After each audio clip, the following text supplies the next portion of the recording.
Welcome to குட்டி சுட்டீஸ்.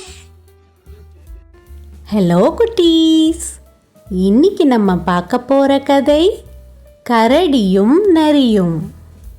ஒரு அடர்ந்த காட்டில் கரடி ஒன்று தன் குட்டியோட வாழ்ந்து வந்தது. அம்மா கரடி தினமும் தன் குட்டிய குகைக்குள்ள பாதுகாப்பாக இருக்க சொல்லிட்டு வெளியில உணவு தேட போகும். திரும்ப குகைக்கு வரும்போது தன் குட்டிக்கு ரொம்ப பிடிச்ச தேனடை மீனெல்லாம் சாப்பிட்றதுக்கு கொண்டு வரும். குட்டி கரடி தன் அம்மா கொண்டு வர்ற உணவை வயிறார சாப்பிட்டுட்டு நிம்மதியாக ஓய்வெடுக்கும். இந்த செயல் கரடியோட குகையில் தினம் தினம் நடந்துட்டு இருந்தது. அதே காட்டில் தந்திர புத்தியுள்ள ஏமாற்றுக்கார நரி ஒன்று வாழ்ந்து வந்தது. அந்த நரி சரியான சோம்பேறி.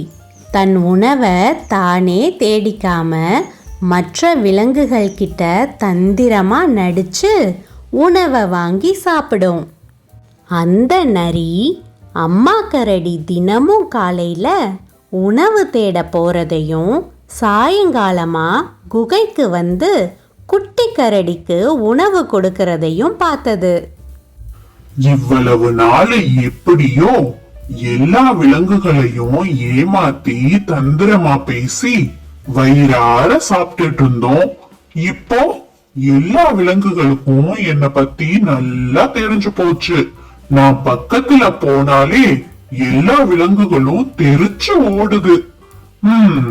இந்த கரடி குட்டி ஒண்ணுதான் என்கிட்ட ஏமாறாத ஆளு.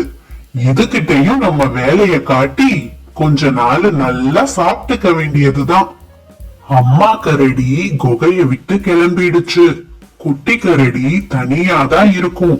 இப்பவே போய் கொஞ்சம் பயமுறுத்தி வச்சிட வேண்டியதுதான். யார் அது குகைக்குள்ள? வெளியில வாங்க. யார் நீங்க? உங்களை இதுக்கு முன்னாடி நான் பார்த்ததே இல்லையே. உங்களுக்கு என்ன வேணும்?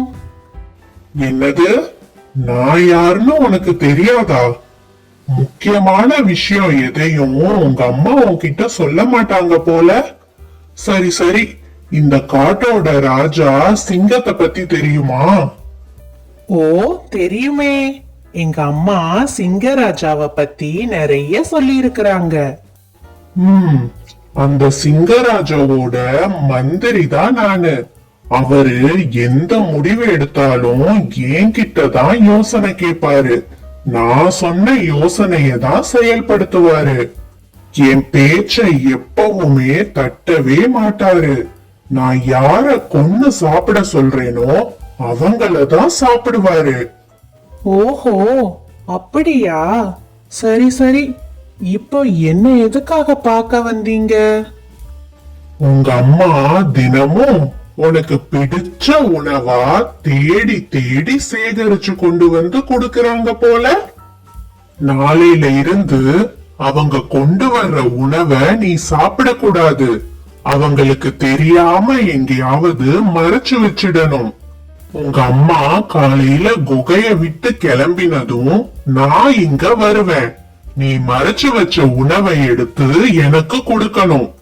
தினமும் நீ இதே மாதிரியே உங்க அம்மாக்கு தெரியாம எனக்கு உணவு கொடுக்கணும். என்னை பத்தி உங்க அம்மா கிட்ட ஏதாவது சொன்ன மறுநாளே சிங்கராஜா கிட்ட சொல்லி உன்னையும் உங்க அம்மாவையும் அடிச்சு கொன்னு சாப்பிட சொல்லிருவேன். என்ன, நான் சொல்றது புரிஞ்சதா? என்னையும் எங்க அம்மாவையும் எதுவும் பண்ணிடாதீங்க. நான் அம்மா கிட்ட உங்களை பத்தி எதுவுமே சொல்ல மாட்டேன். தினமும் என்னோட உணவை உங்களுக்கு கொடுக்கறேன். நீங்க நாளைக்கு வாங்க, நான் கண்டிப்பா உணவை மறைச்சு வச்சு உங்களுக்கு தர்றேன். இப்படி கரடி குட்டிய மிரட்டி தினமும் அதோட உணவை அம்மா கரடிக்கு தெரியாம வந்து சாப்பிட்டு போயிட்டு இருந்துச்சு. கரடி குட்டி சரியா சாப்பிடாம மெலிஞ்சிட்டே போயிட்டு இருந்தத சில நாட்களா அம்மா கரடி கவனிச்சு வந்தது. உனக்கு என்னாச்சு? நான் தினமும் நிறைய உணவு கொண்டு வந்து உனக்கு கொடுக்கறேன், நீயும் சாப்பிட்டேன்னு சொல்ற.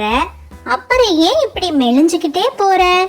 இதுல ஏதோ தப்பு இருக்கு. உண்மைய சொல்லு.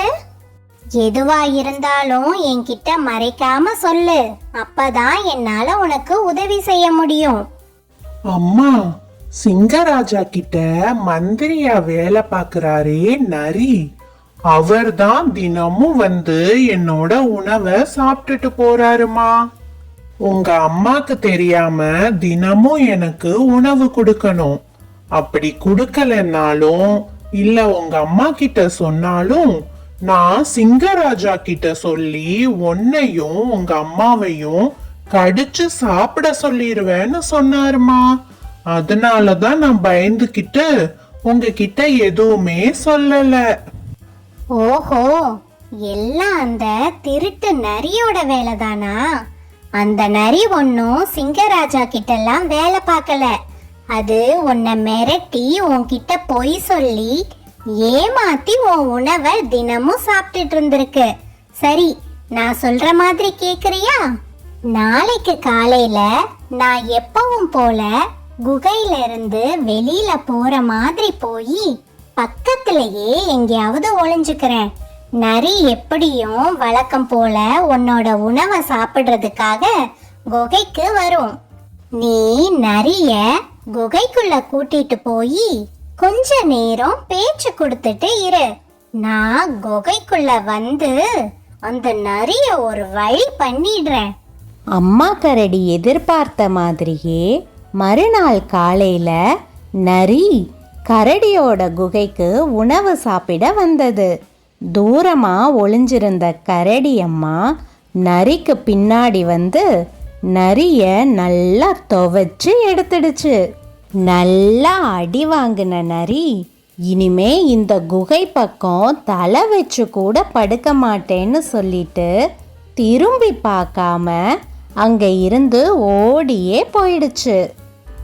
இதோ பாரு குட்டி, நமக்கு தெரியாதவங்க யாராவது வந்து ஏதாவது சொன்னா அப்படியே அத நம்ப கூடாது. உனக்கு நிறைய முன்ன பின்ன தெரியாது, ஆனா அது சொன்னத நீ அப்படியே நம்பினதுனாலதான் அது உன்னை நல்லா ஏமாத்தி இத்தனை நாள் உன்னோட உணவை சாப்பிட்டுட்டு இருந்துச்சு. நரி உன்னை மிரட்டினப்பவே நீ எல்லா விஷயத்தையும் என்கிட்ட சொல்லி இருந்தனா நான் உண்மை என்னன்னு உனக்கு அப்பவே புரிய வச்சிருப்பேன்ல. சரி, பரவாயில்ல. இது கூட உனக்கு வாழ்க்கையில ஒரு நல்ல பாடம் தான். இனிமேலாவது நல்லவங்க யாரு கெட்டவங்க யாரு, உண்மை எது பொய் எதுன்னு கண்டுபிடிக்க பழகிக்கணும் நீ. சரியா? சரி, போய் விளையாடு. என்ன குட்டீஸ், இந்த கதை உங்களுக்கு பிடிச்சிருந்ததா? சரி குட்டீஸ், இன்னொரு நாள் இன்னொரு கதையோட உங்களை வந்து சந்திக்கிறேன். Thank you for watching.